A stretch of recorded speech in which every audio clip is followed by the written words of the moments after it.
డబ్బు, అనారోగ్యం, ఉద్యోగం, వ్యాపారం, అప్పులతో బాధపడుతున్నారా? మీకోసమే launch your future programme.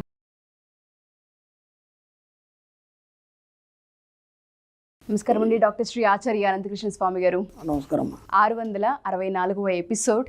So దానికన్నా ముందు చాలామంది అడిగేది ఏంటంటే క్లాసెస్ ఎక్కడ స్టార్ట్ అవబోతున్నాయి, డేట్స్ ఏంటి అని అడిగే వాళ్ళు చాలామంది ఉన్నారు. ఫస్ట్ క్లాస్ వివరాలు చెప్పండి సార్. ఓకేమ్మా, ఇప్పుడు మనకి 2024లో మనకి 29 సెప్టెంబర్ వచ్చి అనంతపురంలో ఉందమ్మా.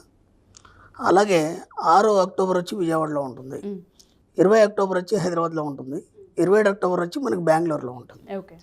అలాగే 3 నవంబర్ వచ్చేసి మనకు వైజాగ్లో ఉంటుంది, 10 నవంబర్ వచ్చి తిరుపతిలో ఉంటుంది, 1 డిసెంబర్ వచ్చి మనకి రాజమండ్రిలో ఉంటుంది.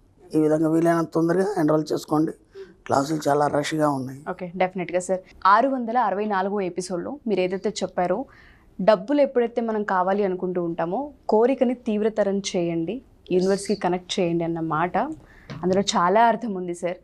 బట్ చాలామంది అడిగేది ఏంటంటే ఈ నెగిటివ్ థాట్స్, నెగిటివ్ ఆరా అని మాట్లాడుతూ ఉంటుంటారు. అండ్ మాకు సాధ్యం కాదని ఆగిపోతూ ఉంటుంటాం. పనులు, బిజినెస్లో కూడా ఇన్వెస్ట్మెంట్ పెట్టి లాస్ అయ్యే వాళ్ళు కూడా మనం చూస్తూ ఉంటుంటాం. వాళ్ళకి సంబంధించి మనీ మంత్ర ఏం చెప్తుంది, ఏ విధంగా చూడాల్సిన అవసరం ఉంది అంటారు? ఈ 665వ ఎపిసోడ్లో ఏం చెప్పబోతున్నారు? ఇప్పుడు మీరు ఇందాక అన్నారు నెగిటివ్ ఆరా అని, నెగిటివ్ ఆలోచన అని. అదంతా ఎలా తయారవుతుందంటే మనకి కర్మ సిద్ధాంతం ప్రకారం ఈ కర్మలు ఎక్కడ ఉంటాయి అని అడిగినప్పుడు చాలామంది చెప్పలేరు.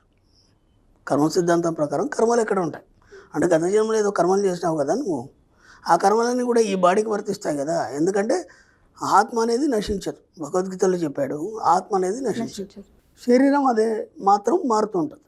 అవునా కదా? ఇప్పుడు గత జన్మ కర్మలన్నీ ఆత్మరూపంలో వచ్చి శరీరంలో చేరినప్పుడు ఆ కర్మలు శరీరంలో ఎక్కడ ఉంటాయి? మనతోనే ఉంటాయి. మీతోనే ఎక్కడ ఉంటాయి? ఏ పార్ట్లో ఉంటాయి? ఆలోచనలలో ఉంటాయి సార్. కాదు, ఇక్కడ ఏం చెప్తారంటే బాగా తెలిసిన వాళ్ళు మీ యొక్క కర్మలు ఏవైతే ఉంటాయో మీ భ్రూమధ్యంలో ఉంటాయి అని అన్నారు. మీరు ఇప్పుడు నెగిటివ్ ఆరా అని అన్నారు కాబట్టి నేను మాట్లాడుతున్నాను. అవును, ఎక్కడ ఉంటాయంటే మన భ్రూమధ్యంలో ఉంటాయి. భ్రూమధ్యంలో ఉంటాయి కాబట్టి మనం ఏం చేయాలంటే ఇప్పుడు యోగులు, మునులు, ఋషులు ఎవరైనా సరే తపస్సు చేసినా సరే, ఒక ధ్యానం చేసినా సరే ఇలా కళ్ళు మూసుకొని ఇక్కడ దృష్టి పెట్టి చేస్తారు. ఓకేనా? అప్పుడు ఏమైతే అంటే ఎవడైతే నిజంగా ధ్యానం చేస్తున్నాడో వాడు కళ్ళు మూసుకోవడం సంగతి ఎవరికి తెలియదు. కళ్ళు మూసుకున్నా సరే సరి అని ధ్యానంలోకి వెళ్ళిపోయిన తర్వాత కళ్ళు మెల్లిగా తెరుచుకొని అర్ధనిమీలిత నేత్రాలుగా ఉంటాయి.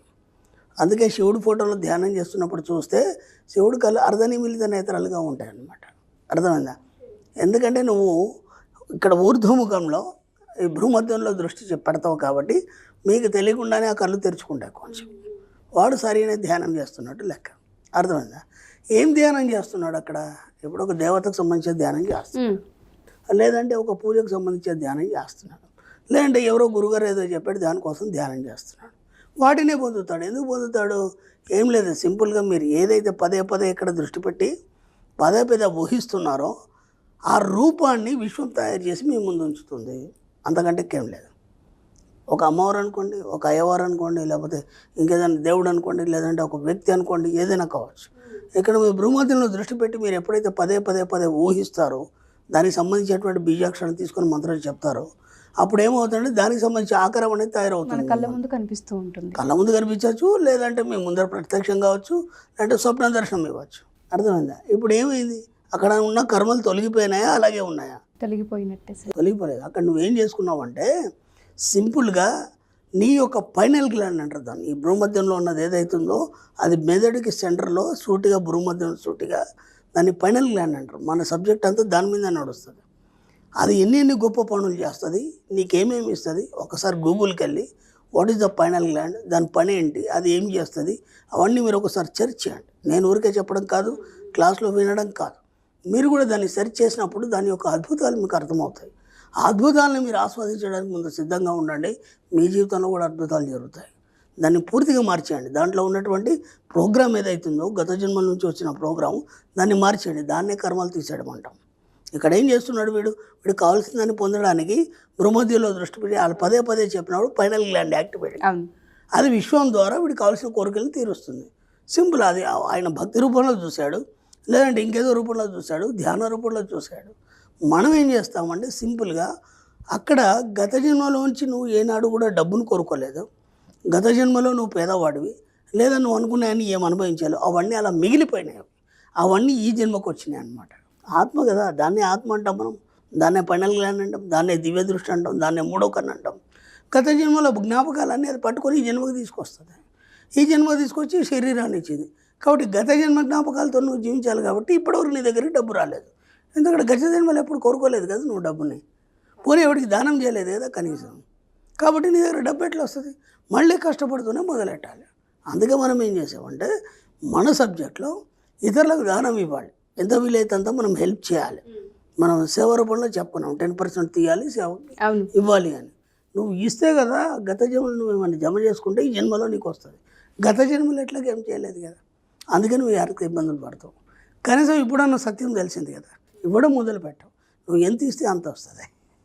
ఎందుకంటే అది రూల్, అది విశ్వం యొక్క రూల్, అది నువ్వు ఎంత ఇస్తే అంత వస్తుంది.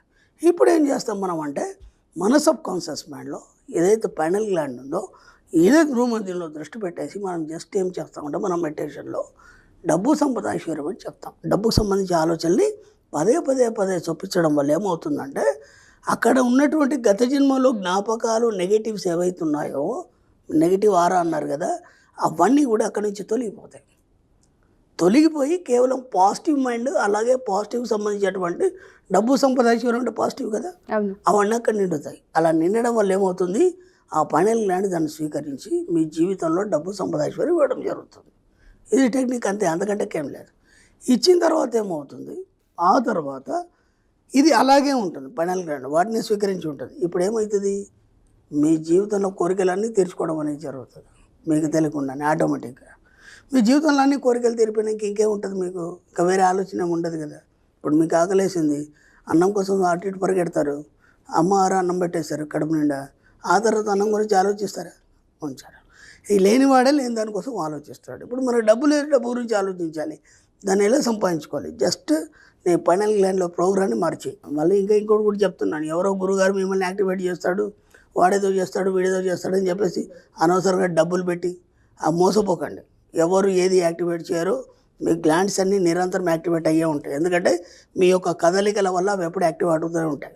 నువ్వు ఎలాంటి కదలికలు కూర్చుండి నువ్వు కేవలం ధ్యానం చేసినప్పుడు కూడా అది యాక్టివేట్ అవుతుంటుంది ఆటోమేటిక్గా. ప్రోగ్రామ్ని మార్చండి అని మీరు చెప్తూ ఉన్నారు కదా. బట్ ఒక చిన్న క్వశ్చన్ చివరిసారిగా అడిగేది నేను ఏంటంటే, నెగిటివ్ ఆరా అని మనకి ఎప్పుడు తెలుసుకోవచ్చు అంటారంటే, పనులు జరగనప్పుడు, మనకు కావాల్సింది అవ్వనప్పుడు అదే నెగిటివ్ ఆరా అని అంతే కదా. పనులు కావట్లేదు, అనుకున్న డబ్బు రావట్లేదు, ఎక్కడ పోయినా నీకు జాబ్ రావట్లేదు, దేంట్లో సక్సెస్ లేదు, అదంతా నెగిటివ్ ఆరా నువ్వు తయారు చేసుకున్నావు. అది నేను ఎక్కడ పోయినా నేను విజయాన్ని సాధిస్తాను.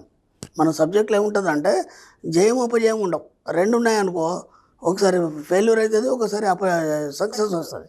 కాబట్టి మనం ఏం చేసాం, సృష్టి అని పెట్టుకున్నాం మనం. నేను సృష్టి చేస్తాను నిరంతరం, అంతే తప్ప నా జీవితంలో జయమోపజయం ఉండవు. సృష్టి అనేది ఒకసారి మొదలైంది అంటే కంటిన్యూ అవుతూనే ఉంటుంది, అది ఏనాడు కూడా ఆగదు. కాబట్టి ఇప్పుడు ఏమైంది, మనకి ఈ నెగిటివ్ ఆరా పోయింది, సృష్టికి వచ్చేసింది. సృష్టిలో నెగిటివ్ ఆరా లేదు, అర్థమైంది, సృష్టించడమే ఉంటుంది. కాబట్టి మనకు కావాల్సిన మనం సృష్టించుకుంటాం, అంతే. దాంట్లో ఇంకేముంది, నెగిటివ్ ఆరా నువ్వు తయారు చేసుకుంటున్నావు, దాన్ని ఎవడేం చేయలేడు.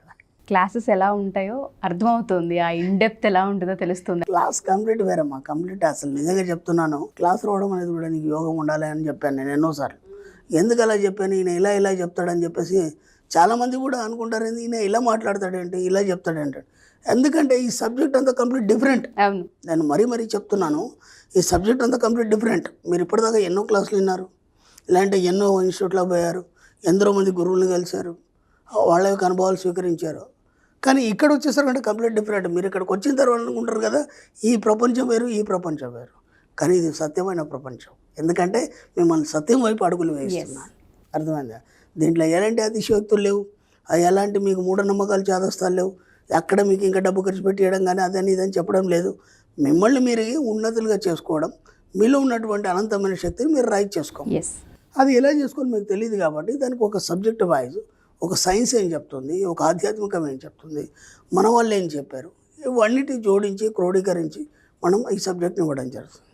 ఏమైతే క్లాస్కి వచ్చిన తర్వాత అంత కొత్తగా అనిపిస్తుంది, వింతగా అనిపిస్తుంది, వినేటప్పుడు కూడా ఇదేంట్రా ఆయన ఇలా చెప్తున్నా అనిపిస్తుంది. మధ్యాహ్నం వరకు ఒక క్లారిటీ రాదు, మధ్యాహ్నం తర్వాత అప్పుడు సబ్జెక్ట్లోకి వస్తారు. సబ్జెక్ట్లోకి వచ్చినాక అప్పుడు అర్థమవుతుంది, ఓ ఇది సబ్జెక్ట్ అంటే అని. ఆ తర్వాత మళ్ళీ దాన్ని పాటించడానికి ఒకేసారికి అర్థం కాదు, మళ్ళీ 2-3 క్లాసులకు రావాలి. అందుకే మనం ఎవ్రీ క్లాస్కి మనం ఫీజు పెట్టలేదు, ఫస్ట్ టైమే ఫీజు పెట్టాం, నెక్స్ట్ టైం వచ్చిన వాళ్ళు జస్ట్ మాకు అక్కడ ఉన్న బఫెట్ కట్టుకుంటారు, వచ్చేస్తారు. ఎక్కడ ఉన్నారో వచ్చే క్లాస్. అప్పుడేమైతుంది 4-5 క్లాసులకు వస్తే కానీ ఈ సబ్జెక్ట్ అర్థమవుతుంది. ఎందుకంటే మనం ఇప్పుడే వింటున్నాం కొత్తగా. మళ్ళీ దీంట్లో దేవుళ్ళు లేరు, పూజలు లేవు. ఎందుకంటే అవి చెప్తే ఈజీగా అర్థమైపోతుంది. అవి ఎప్పటి నుంచో మన సబ్ కాన్షియస్ మైండ్ పట్టి ఉన్నాయి కదా. దీంట్లో ఏమీ లేవు. అసలు నువ్వే దేవుడు అంటే ఎలా నమ్ముతారు? నమ్మలేడు కదా. అక్కడ ప్రూఫ్ చేస్తాం మనం. మన శాస్త్రాలు ఏం చెప్పినాయి, పురాణాలు ఏం చెప్పినాయి, మన వాళ్ళు ఏం చెప్పారు, దాన్ని బట్టి నువ్వు దేవుడు ఎలా అవుతావు. ఇవన్నీ వింతగా కొత్తగా అనిపిస్తాయి. కానీ ఇది ఆధ్యాత్మికం కాదు, ఇది ఆధ్యాత్మిక చైతన్యం. మనం చేస్తుంది ఆధ్యాత్మిక చైతన్యం. నిన్ను నువ్వు తెలుసుకో, హాయిగా జీవించు. No words.